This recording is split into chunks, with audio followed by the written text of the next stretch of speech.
Every day is a new chance to learn and grow. Grow every day with Everyday English Podcast. Have you ever wanted to say something in English, but instead of speaking, you just hesitate? Yeah, I've seen this happen so many times. Maybe you were in a meeting in a cafe or talking to a friend, and instead of speaking, you froze. And in your head, you start thinking, wait, should I say, did you go? Or have you gone? What if I sound weird? What if they don't understand me? And before you figure it out, the moment is gone. Sound familiar?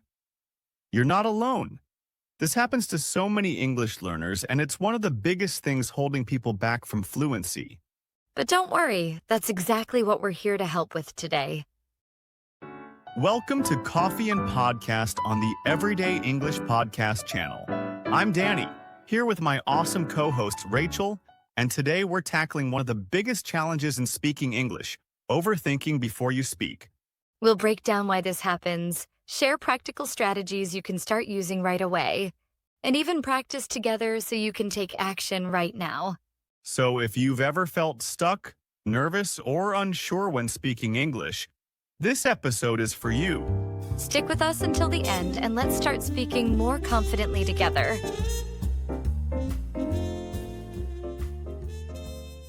All right, let's dive in. First, let's talk about why this happens. Why do so many people hesitate when speaking English? There are a few big reasons, but one of the biggest ones? Fear of making mistakes? Right. So many learners think, what if I say something wrong? Or what if people laugh at me? And because of that fear, they just stay silent. That happens a lot. And the less you speak, the less confident you feel. It becomes a cycle. You don't speak because you're afraid, and because you don't speak, you don't improve. But here's the thing. Even native speakers make mistakes all the time. They mispronounce words, forget grammar rules, and sometimes say things that don't make perfect sense. But do they stop speaking? Nope, they just keep talking. And that's the key. In fact, let's take an example. Have you ever watched an interview with a famous Hollywood actor? They might mispronounce words, mix up tenses, or even forget what they were saying. But do they freeze and stop? No way, they just laugh it off and keep going. Like when Jennifer Lawrence was being interviewed and she said, I is. Then she quickly corrected herself. I mean, I am, but no one cared because they understood her. Exactly. And even professional speakers like politicians or CEOs make mistakes in their speeches. Sometimes they mispronounce words or start a sentence and then restart it. But the key is they keep talking. I actually remember when former U.S. President George W. Bush mispronounced nuclear multiple times. He kept saying nuclear instead of nuclear. People noticed, but it didn't stop him from finishing his speech. That's a great example. And even former President Barack Obama, who's known for being an amazing speaker, once mispronounced corpsman as corpseman. Did that ruin his credibility? No. People still understood him. And let's not forget Elon Musk. He's given so many public speeches, and he often pauses, restarts sentences, and even mispronounces words. But does he stop? Not at all. He just keeps talking and focuses on getting his message across. Exactly. If even world leaders and CEOs can make mistakes in public and keep going, why should we be afraid of making small mistakes in a casual conversation? Right. Most of the time, people don't even notice small mistakes or they forget about them in seconds. What really matters is that you keep the conversation going. Exactly. The goal isn't perfection. It's communication. If people understand you, that's what really matters. And actually, the more mistakes you make, the faster you'll learn English. That is so true. You can only improve by making mistakes. So if you really want to speed up your progress, practice making mistakes on purpose. I know that sounds scary, but trust me, it works. Instead of staying quiet, just say something, even if it's not perfect. You'll get better the more you do it. And if you don't know what to say, don't freeze. Use simple phrases to keep the conversation going. If you forget a word, instead of stopping, you can say something like, wait, how do you say this in English? What's another way to say? Oh, I can't remember the word, but it's kind of like, or I don't know the exact word, but it's something you use when, and then describe what you mean. Exactly. And use short, simple sentences. Instead of saying, "Do you have a moment to have a conversation with me?" Just say, "Can I talk with you?" Right. If you want to ask for help, you don't have to say, I was wondering if you could assist me with this problem. Just say, can you help me? And if you need clarification, there's no need for, "Could you please explain that concept in more detail?" Simply ask, "Can you explain that again?" Or, "What do you mean?" The simpler, the better. The key is to keep going, even when it's not perfect. The more you speak, the more confident you'll become. Exactly. And here's the best part. Confidence builds on itself. The more conversations you have, the more positive experiences you'll gain. And with every conversation, you'll realize something important. Most people don't care about small mistakes. They just want to understand you. And the more you speak, the more natural it feels. Think about it like this. Every time you speak, you're training your brain to be more comfortable in English. And the next time, it gets even easier. And remember, we talked about this earlier. Even famous speakers make mistakes, but they don't let that stop them. Exactly. Mistakes don't define you, your confidence does. So don't be afraid of making mistakes. Be afraid of not speaking at all. The more you speak, the more you grow. Before you know it, you're not just practicing English, you're actually enjoying the conversation. So don't wait until you feel ready. Start speaking now and let confidence grow with you. But sometimes, even when you try to speak, something still slows you down. It's not just about confidence. It's about how your brain is processing English. Right. You might know the words, but if your brain is still thinking in your native language first, speaking English is going to feel slow and frustrating. Exactly. Instead of forming sentences naturally in English, many learners first translate everything in their head, which takes extra time and makes speaking feel harder. And honestly, that's completely natural. If you've spent your whole life speaking one language, of course your brain will default to that first. It's just how your brain works, but I know how frustrating it can be. You want to say something, but by the time you're ready, the conversation has already moved on. I know, and that just adds more pressure. And that pressure makes you hesitate even more next time. Exactly. It becomes a cycle of overthinking. But the good news is you can break that cycle. Absolutely. You can do that by training your brain to think in English. It takes practice and it won't happen overnight, but it's totally possible. So today, we'll share some simple ways to make this easier and more natural. One of the best ways to start is to talk to yourself in English. You don't need a partner. Just say your thoughts out loud. Exactly. For example, if you're getting ready in the morning, you can say, "All right, time to brush my teeth. What should I wear today? Oh, I think I'll go with the blue shirt." It may feel strange at first, but it really helps. And the best part? You can do this anytime, anywhere, when you're walking, cooking, or even driving. Exactly. If you're outside, try describing what you see. The sky is so blue today. There's a man walking his dog across the street. Oh, look, that car just ran a red light. Exactly. Let's say you're at a cafe. Instead of just waiting in line, try describing what's happening around you.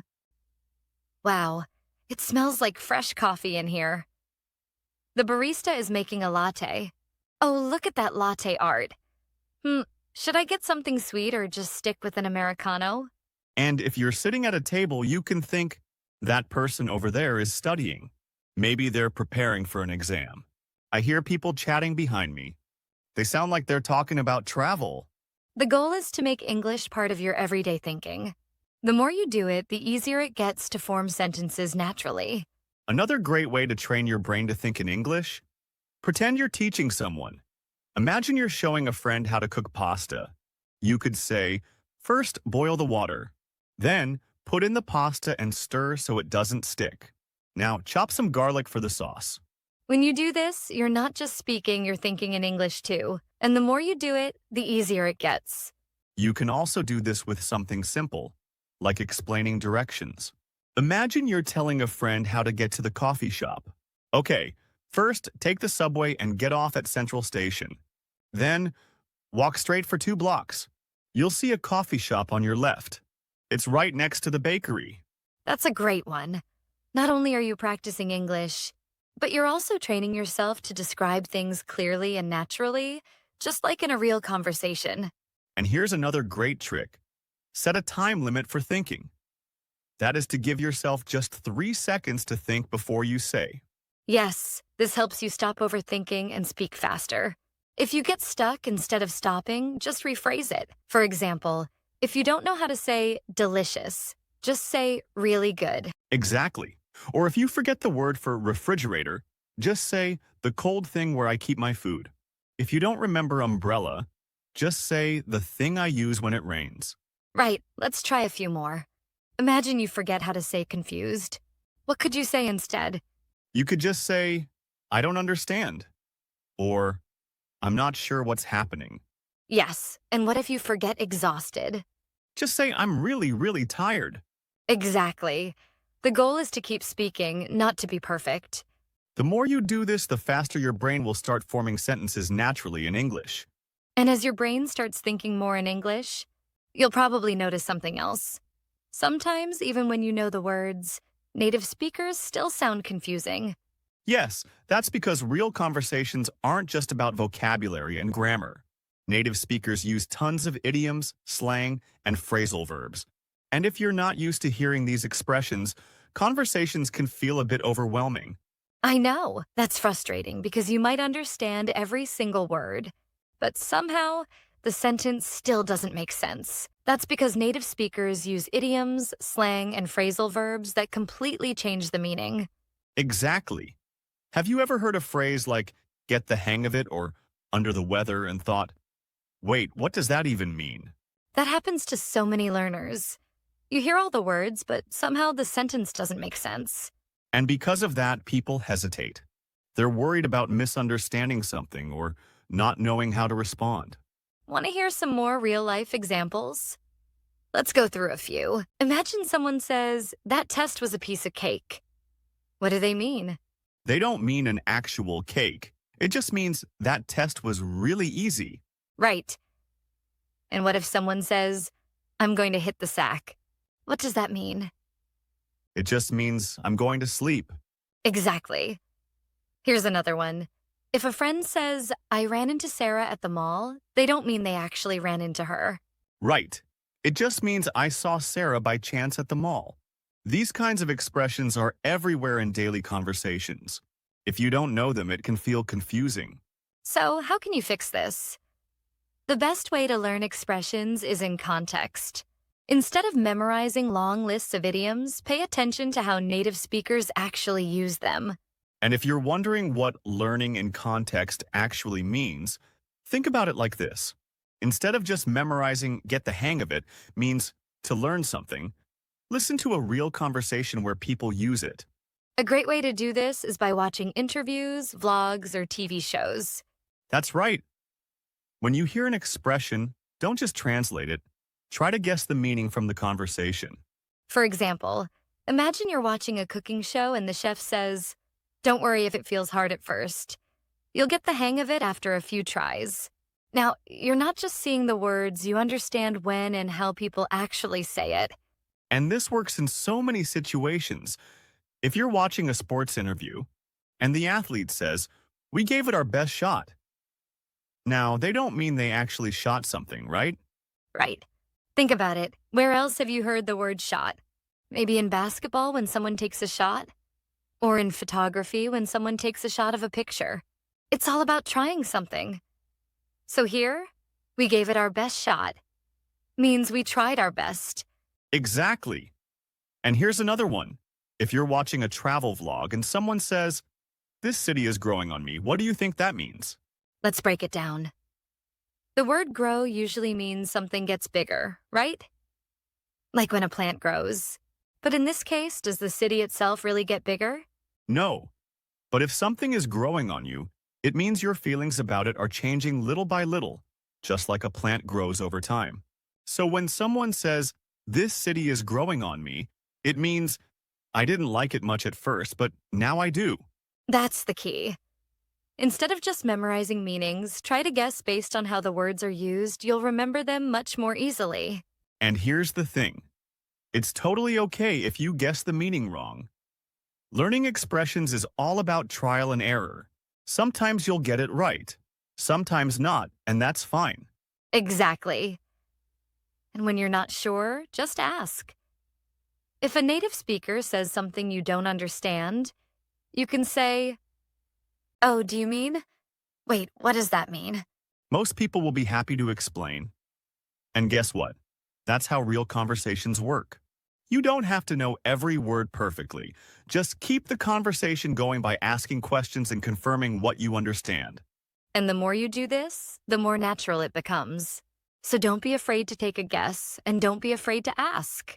Another powerful way to get used to native expressions: shadowing. This means listening to a native speaker and repeating what they say, copying their pronunciation, rhythm, and speed. Yes. And you don't need a teacher for this. You can use podcasts, YouTube videos, or even movie scenes. Just play a sentence, pause, and repeat it right after them. And don't worry if you don't sound perfect at first. The goal isn't to be flawless, it's to get comfortable speaking without overthinking. And here's a great tip. Start small.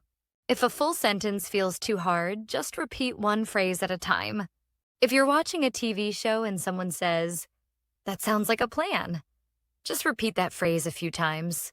Exactly. And once you feel comfortable with short phrases, try longer sentences. If someone says, "I've been meaning to check out that new cafe," pause and repeat the whole thing. And speaking of shadowing, guess what? You're already using an amazing tool for it right now. This podcast. That's right, Everyday English Podcast, where you can grow every day with us. So why not pause and repeat some of the sentences we say? Try to match our pronunciation and rhythm. It's like having a conversation with us without us actually being there. Now, it's your turn. And remember how we talked about setting a time limit for thinking? Let's try it right now. You only have 3 seconds to answer. Don't overthink. Just say the first thing that comes to your mind. What did you have for breakfast?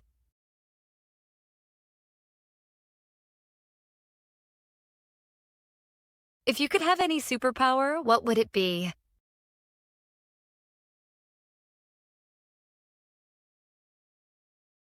Great job. It doesn't matter if it wasn't perfect. What's important is that you spoke. You took the first step, and that's amazing. The more you do this, the easier it gets. Definitely. And remember, the goal is progress, not perfection. Every time you answer out loud, you're training your brain to think in English faster. And we want to hear from you. Type your answer in the comments, even if it's just one simple sentence. The key is to practice. That's right. And don't just stop here. Challenge yourself to do this 3-second practice throughout your day. Whether you're ordering coffee, talking to a friend, or just thinking to yourself, push yourself to respond faster. And if you enjoyed this episode, don't forget to subscribe. Let's keep improving together with Everyday English Podcast. See you at our next episode.